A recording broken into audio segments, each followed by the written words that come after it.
Continuing coverage now from Ferguson, Missouri, the aftermath and all of the evidence that was presented. A live look now in Ferguson. We're waiting for a mayoral news conference to begin. Remember the mayor who once said, no, there's really no racial divide in Ferguson. He's since walked that back. But now they're working on technology in that room. It was our belief that this news conference would begin at this very moment. We believe they're working on the technical difficulties, and it'll begin shortly. And in the meantime, I'd like to bring in Dan Schorr. He's a former prosecutor who's worked before a grand jury in this sort of instance before. Something very similar, as a matter of fact, right, Dan?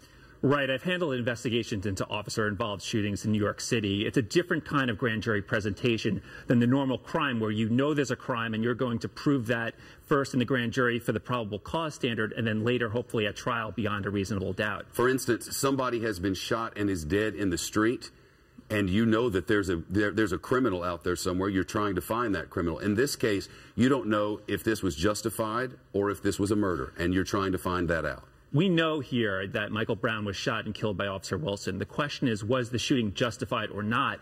And there are different accounts that vary in dramatic ways. So the grand jury has more of an investigatory function to find out, was there a crime? Is there a probable cause of that crime? So then it can proceed towards trial. There are questions about the way the family and the supporters question the way the evidence was presented to the grand jury. They have described it simply as a document dump, as if all of and there are thousands of pages and there's 60 witnesses, as if it was put into their hands for them to decide without the direction that maybe they should have had.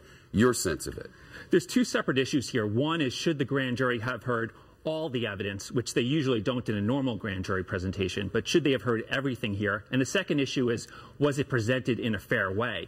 For the first question, you have to put every piece of evidence in front of this grand jury so that the decision is seen as based on every fact that the prosecutors know about. If there were just a few witnesses called, then people would rightfully say, how can you have a grand jury decision when you don't have all the evidence? Right now, the mayor of Ferguson is about to speak. We're going to pick up this conversation because it's very important in just a moment.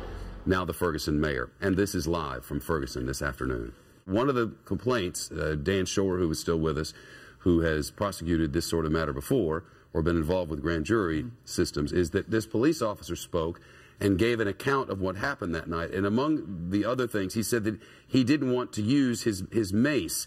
He said he considered other options before grabbing his gun. Darren Wilson told the grand jury that he didn't want to use mace on Michael Brown because the chances of it being effective were, quote, slim to none. Wilson was attempting to apprehend Brown and put him in the squad car when Brown, according to Wilson's testimony, struck Wilson. Wilson is the officer.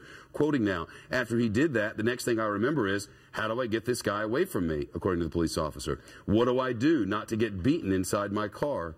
Wilson said in order to use his mace, he would have to sacrifice his left hand. And according to his testimony, he couldn't grab it with his right hand because his right hand the mace was out of reach. So he said that Brown was covering his face. Wilson said other options he considered were his flashlight or his baton.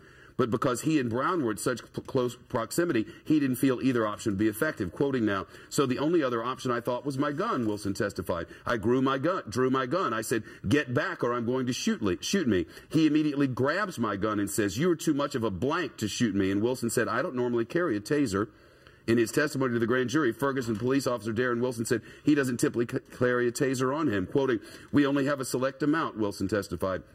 Usually there's one available, but I usually elect not to use one. It's not the most comfortable thing. They are very large. I don't have a lot of room in front of me to be positioned. None of this, Dan Schorr, was cross-examined. And the people who are saying an injustice was done here say that there should have been a cross-examination and there wasn't one. Right, and there's two separate issues. One is the issue of should all the evidence have been given to the grand jury, and absolutely they should hear everything. The second issue is, was it presented in a fair way? And that's the debate that should be happening now, if there's going to be a debate. The debate over how was this handled, was it handled right? And that's a legitimate disagreement that people can have after analyzing the transcripts. Remember, a lot of transcripts just came out last night, and it's important to really sift through it and read them carefully throughout before people jump to conclusions. You told us before your appearance today that politics appear to be in play here. A prosecutor is going to make a decision about how to handle something while thinking about the bigger picture. Explain, if you would. Well, I don't mean politics in a bad sense. I'm just saying, in general, this decision by the grand jury is going to be scrutinized and criticized no matter how it comes out. And it should be scrutinized. That's right. But if that's going to happen, it's important that all the evidence is heard from by the grand jury so people feel the grand jury got a full and fair presentation. And also it's important that the evidence is released to the public so people can see how was this evidence presented. So people can say this was done correctly or this was not done correctly. The bigger problem and the way it's affecting all of us across America, coming up with Juan Williams from Washington in just a moment. Dan Schorr, thanks very much. We'll continue with that right after this.